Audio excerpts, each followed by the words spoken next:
Hello, folks. Welcome to Amplify Women in Research. I'm very excited today to have Dr. Afroditi Stathi with me.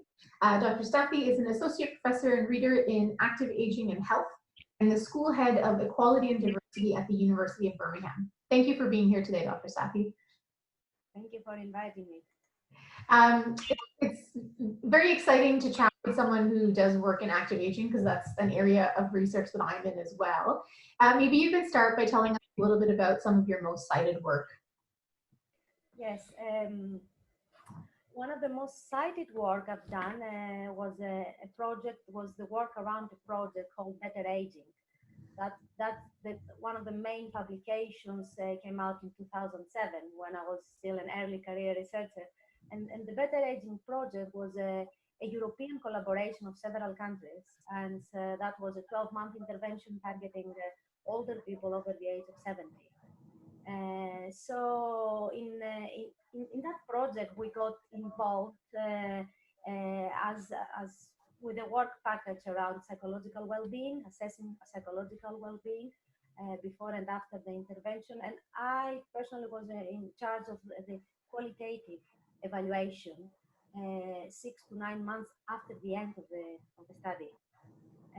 So that was a very interesting, first of all, project to be involved as an early career researcher. It was fascinating to try to bring together academics from different countries, trying to bring together assessments and protocols and questionnaires, translating and all of these things that you don't think unless you're part of the process.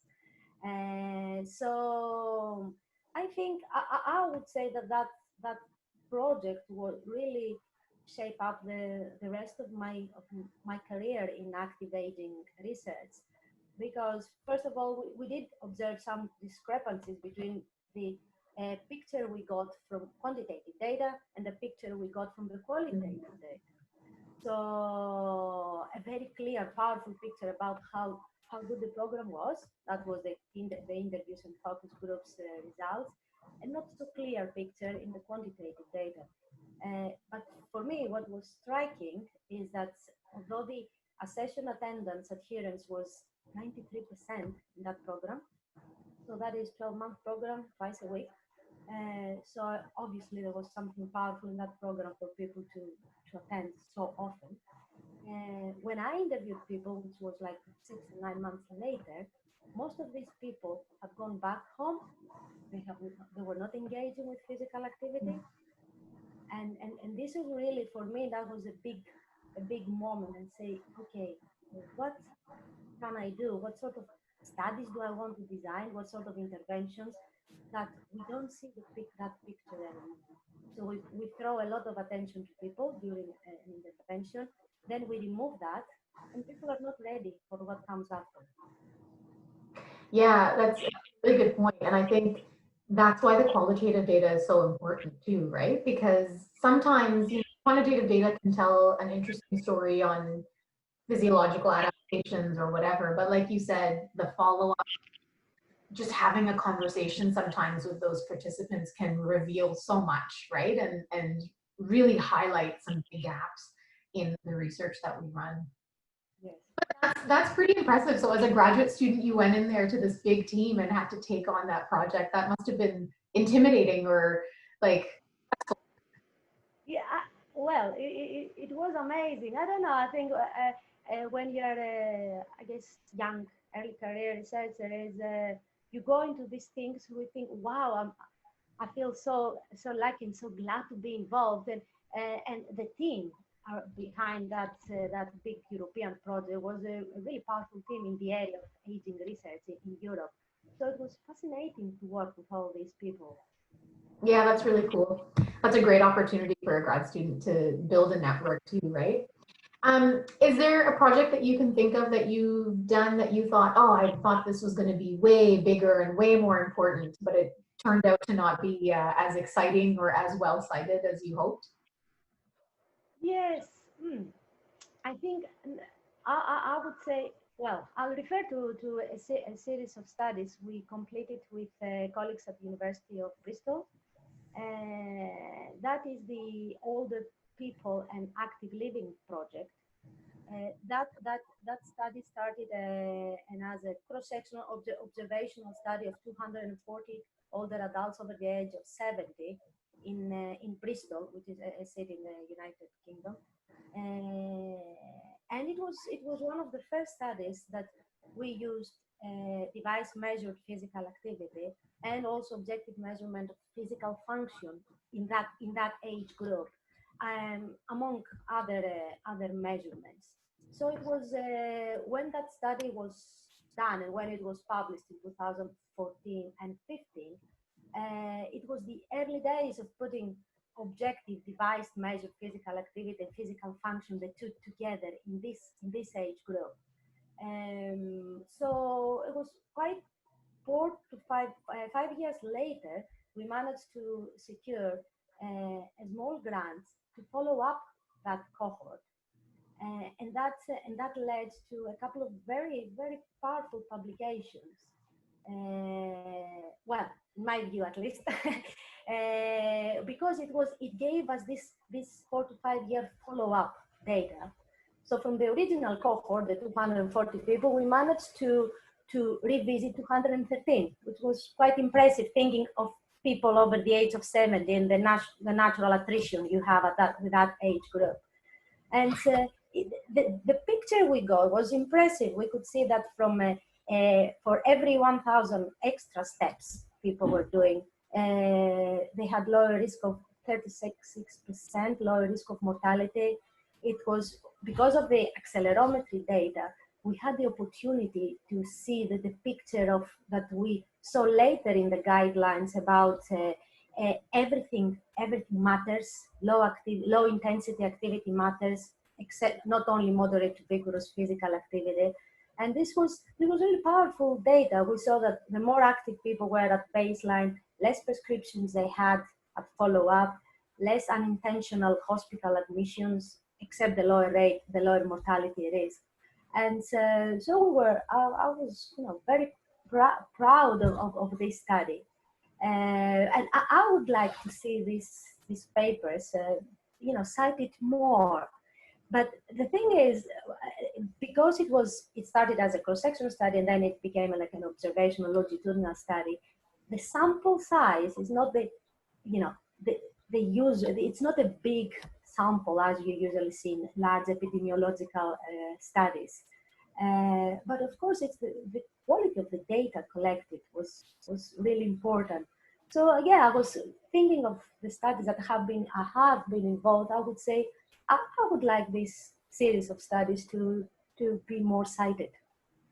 Yeah, it's interesting because you're right. Like you do these projects and like that's a huge accomplishment to get 213 of the original people back into the sample.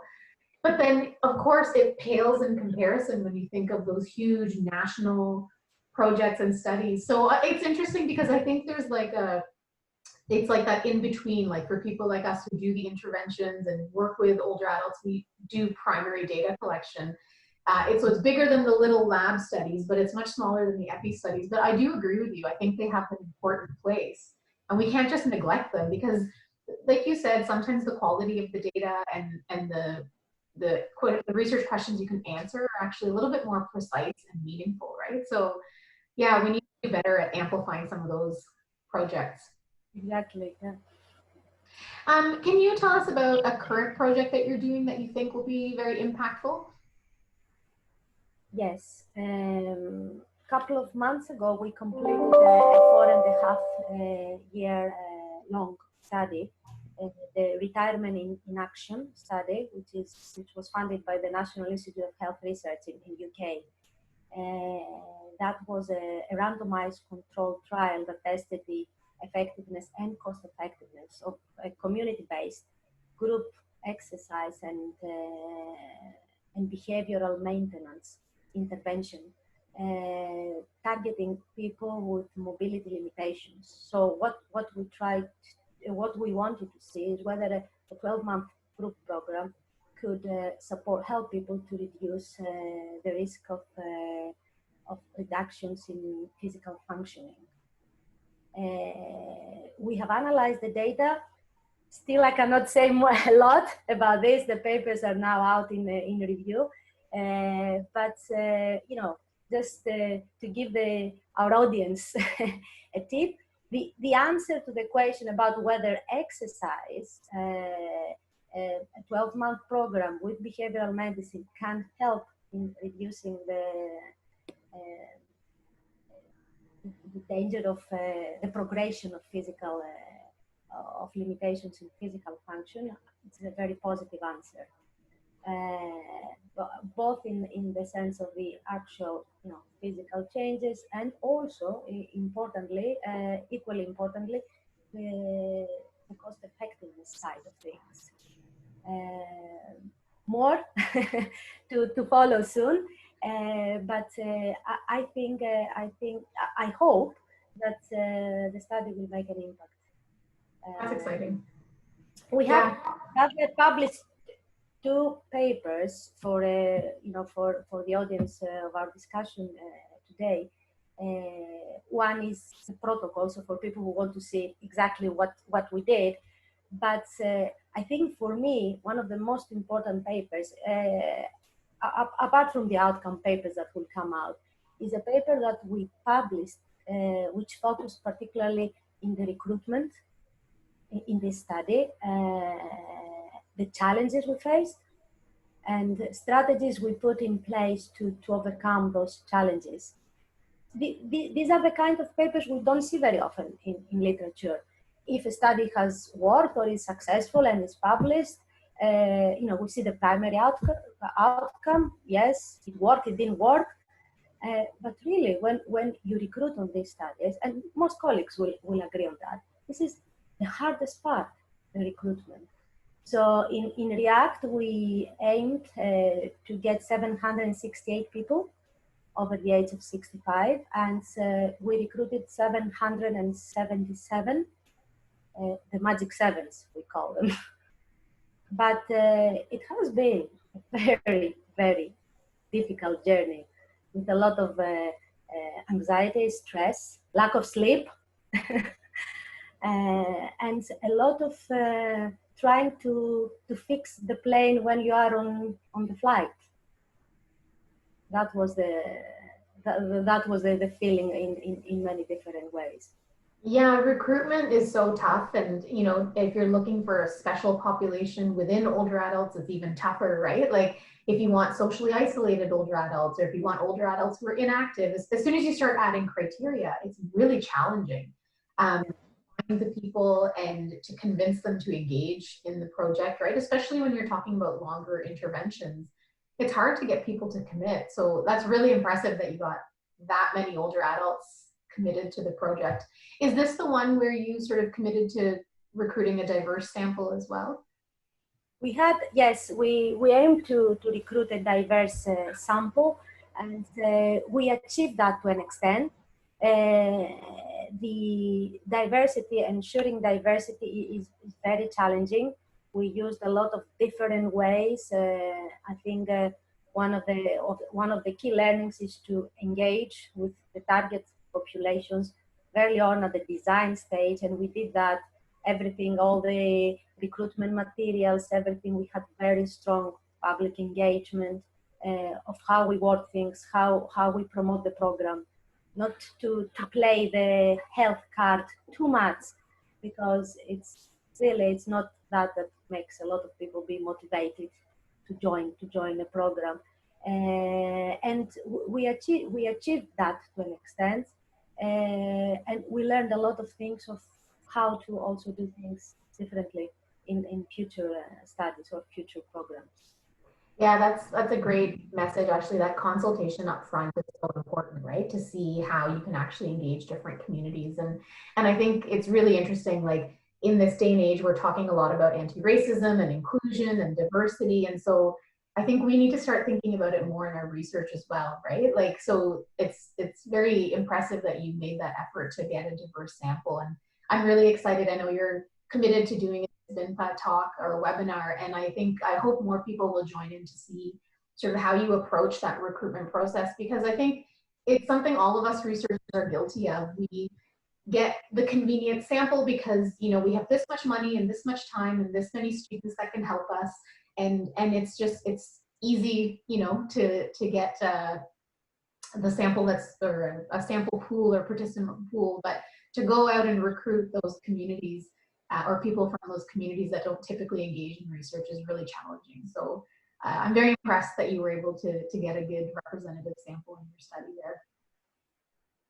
It is, but it's also important to, one lesson we learned from this is that the main recruitment avenue for our trial was via general practices in UK, which by default all people go to the general practitioner. So the exposure to, you know, you get people from all walks of life if you go down that route.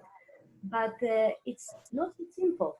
There are so many different levels of barriers that will stop people who might get a letter from the GP. Oh, do you know about XYZ study? And it might be good for you. There are so many things that get in the way.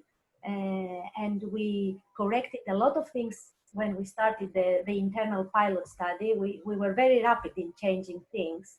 But there are some structural problems, you know, in society that we cannot solve that. We need, you know, we need communities that are more coherent and a lot of different things in place in order to make not only a trial to work and recruit to target, but community programs to be successful and engaged with the what they call the hard to reach. But what I always say is how to reach. They're not hard to reach. They're not up on the top of a mountain that we cannot reach them. Yeah, that's a great way of putting it. It's just because we're so used to reaching that same sort of homogenous community that you're right, it's not hard to reach. It's just we have to think about different ways to reach them. That's great. So just to wrap up here, maybe do you have a little message for early career researchers in the fields that are getting started on all of this intervention work perhaps? And well, yes, well, I can talk forever about that. Talk about my experience. To go back a bit in the React study, I would say one of the reasons that we managed to recruit, you know, to target was the passion of the researchers we had in our team, and the research assistants, early career researchers, people who were on the ground, and people who really loved the topic and really loved what they do, and they wanted to be involved in something that they felt it can make a difference to people's lives. So I would say to early career researchers is that be passionate about what you do, and there will be opportunities to be involved in a lot of things in your career, and yes, get to see the right opportunities for you. But remember, you know, it's important when you wake up in the morning. Some days are good at work, some days are not good at work. But what you leave your work every day is that the notion of, okay, what did I do today? And to feel that yeah, it's about what you really love doing to an extent. And I would also say to early career researchers, be involved be involved in programs, work with other people, be involved in networks, international organization, national organization. Just expose yourself to what other groups do, and learn and amplify, to use the word, amplify what you do through these networks. The lone wolf researcher in front of your laptop it doesn't take you anywhere in the long term. So yeah, this is what I would say, and for females, I would also say, which is something I've seen time and time again, and speaking now as the equality and diversity head in my school, I would say, with all these opportunities, available jobs, is like, look the job spec, and don't look at usually the 20% of the job spec you might not have. Look at the 80% you have, and the other 20%, you can build it on the job. this is one of the experience I've had, and I've done that myself, but I've seen it also in young early career female. It's like they look at they need to tick all the boxes, but if you have done a PhD, obviously you have the right set of skills to learn a lot more things. So that would be a specific advice for female early career Yes, research. that's so interesting because I think, there's been some research on this where women will look at a job ad and say, oh, I'm not qualified. And men with the same qualifications will think that they are. And so I think that's a really good piece of advice. And it actually makes me think like people like us at our stage of the career need to be saying this to women more and more. Like just apply. You have the skill set, right? Because there is like I don't know if it's a lack of confidence or just, I don't know what it is, but women will sort of have done all of these things but say, yeah, but I'm not an expert, right? And so yeah, just apply because you might actually be the best person for the job, right?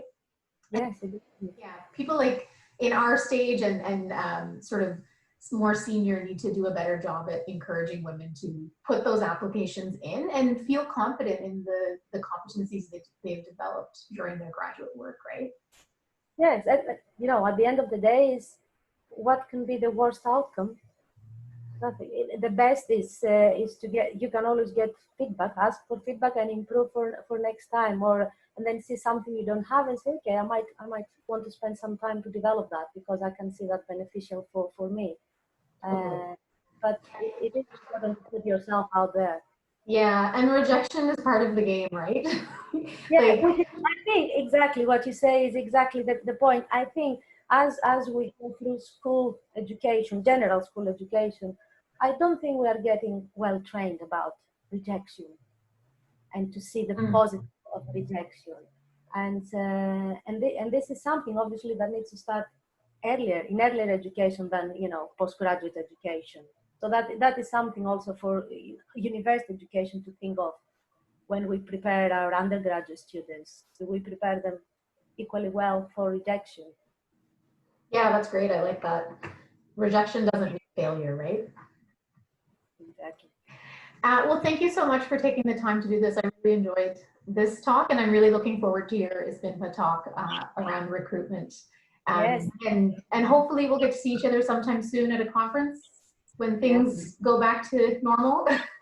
That would be great. Yes, I love Zoom and all this ability we have to communicate and see people through our computers, but nothing beats face-to-face interaction. Nothing. I agree. Well, So thank you very much. we will meet in the near future. Bye.